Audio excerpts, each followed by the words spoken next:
You want me to put that on my Tudor?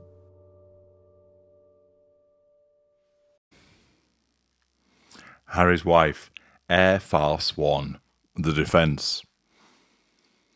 You ought to have watched my video of yesterday, Air Force None, which dealt with the issue of Harry's wife exhibiting her entitlement, believing that she could copper lift with Jill Biden and return to the United States after Queen Elizabeth II's funeral. It's an excellent opportunity to not only ridicule Harry's wife, but see her narcissism once again in action. No sooner had that video been created based upon the news information from the Daily Mail, which, of course, was reported on by numerous other outlets, that this clearly has come to the attention of Harry's wife and her PR team, because the defence has come out to try and nullify the threat to control posed by the suggestion that she is just a self-seeking, self-absorbed opportunist. Intelligencer, which, as you'll hear, perhaps isn't doing itself a particular service with regard to what it attempts to do, has an article by Margaret Hartman, who's the senior editor.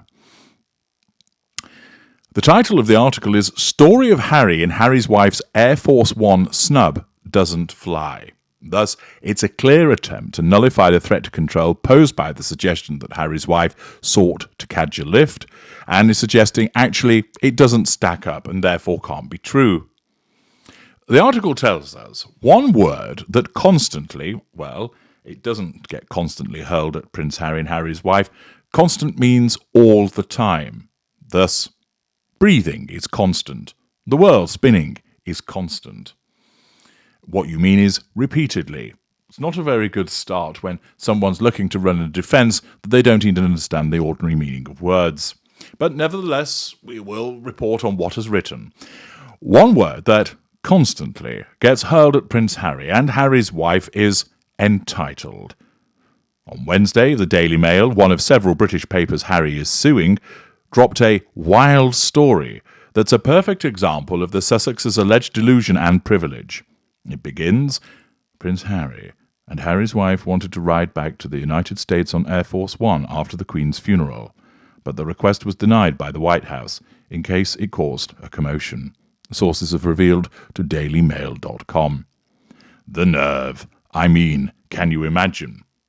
Well, if you think about it for a few minutes, not really. Queen Elizabeth II died on September 8th, 2022. Harry and Harry's wife were living in California with their 2 children, but happened to be in the United Kingdom for a series of charity events at the time. The Daily Mail reports that in the hectic days leading up to the funeral on September the 19th, the royal couple's staff reached out to the White House to ask if the couple could get a ride back to the United States on Air Force One. The paper continues, it would have been a grand photo op. Harry and Harry's wife climbing the steps of the famous blue and white 747 to wave alongside the President and the First Lady of the United States. But it was an immediate no from the Americans. Sources with knowledge of the decision said there was barely any discussion on the issue, just a general agreement that the request was a non-starter. It would have caused such a commotion.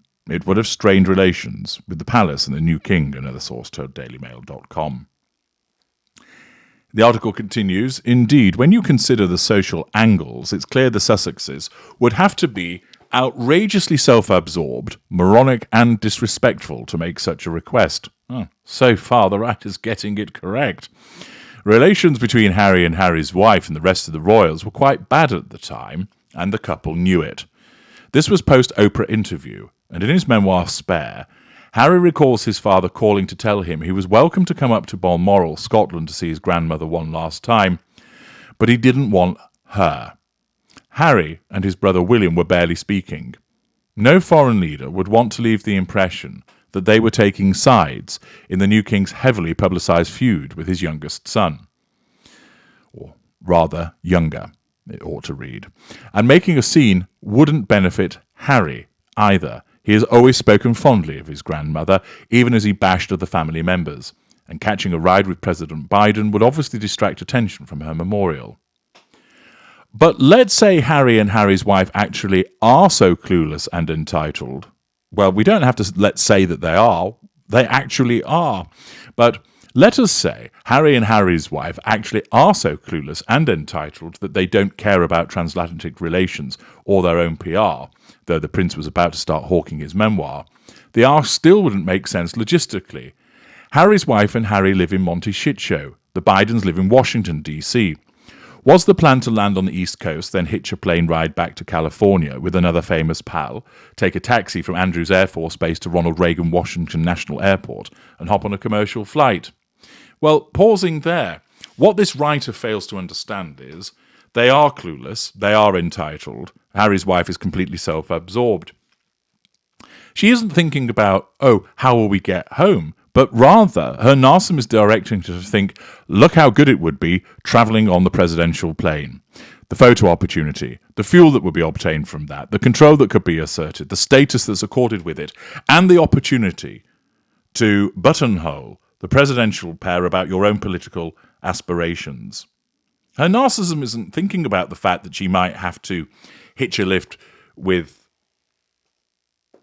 who knows who in order to get back to Monty Shitshow, that she might have to get a commercial flight, that she might have to jump in the back of a transit van with Uncle Buck while he plays on the old banjo.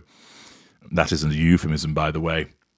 The fact is, her narcissism would basically be rubbing its hands in glee, going, ooh, a chance to go on Air Force One. Do it, do it, do it, do it. Without due regard for how it would look, whether there was a chance of being rebuffed, and also what the other travel arrangements would be. Indeed, Harry's wife's sense of entitlement would have led her to say, any chance you could drop us off in Los Angeles before you go back to Washington? I'll chip in $10 for the fuel.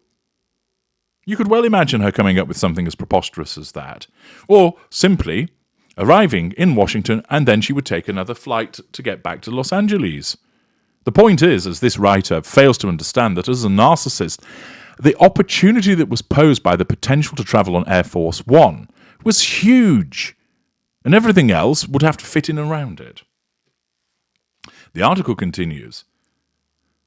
The timing of the flights doesn't make sense either.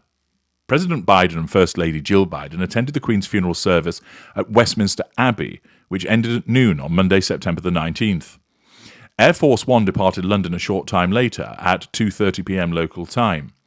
But for Harry and Harry's wife, the day didn't end with the funeral. They also attended the 4 p.m. committal service at St. George's Chapel, which was followed by a private burial. So again, this writer's suggesting, well, they wouldn't have got on Air Force One because they had other things to do. Again, this writer doesn't understand the nature of Harry's wife. If Harry's wife saw an opportunity to get on Air Force One, she would do so without thinking that there was something else that they might have been committed to. And then she could easily turn around and go, fuck that shit. We're getting on Air Force One. Harry, you can go if you want. I'm getting on the plane with the president. The article explains, in Spare, Harry says he and Harry's wife left for America on Tuesday afternoon and were anxious about being away from their 3-year-old and 1-year-old for longer than we'd ever been. Well, if that's the case, that would make more sense to come back early on Air Force One, wouldn't it? And therefore that would fit with the suggestion of doing it. This article actually causes a problem for itself. They reportedly took a British Airways flight from London Heathrow to Los Angeles and were shuttled home in a Lincoln SUV. Is it possible, the article asks, that Harry and Harry's wife actually did ask Biden for a ride as they were scrambling to change their travel arrangements? I suppose so. But I have a hard time believing that the royal couple is actually this illogical, conniving and monstrous, and that it took nearly a year for this juicy gossip to get out. Well, this writer again fails to understand the nature of Harry's wife and the way that she has so irritated the media, and in particular the Daily Mail, that they've got a silo full of shit about her that they're steadily going to keep releasing after the event in order to keep landing blows against her.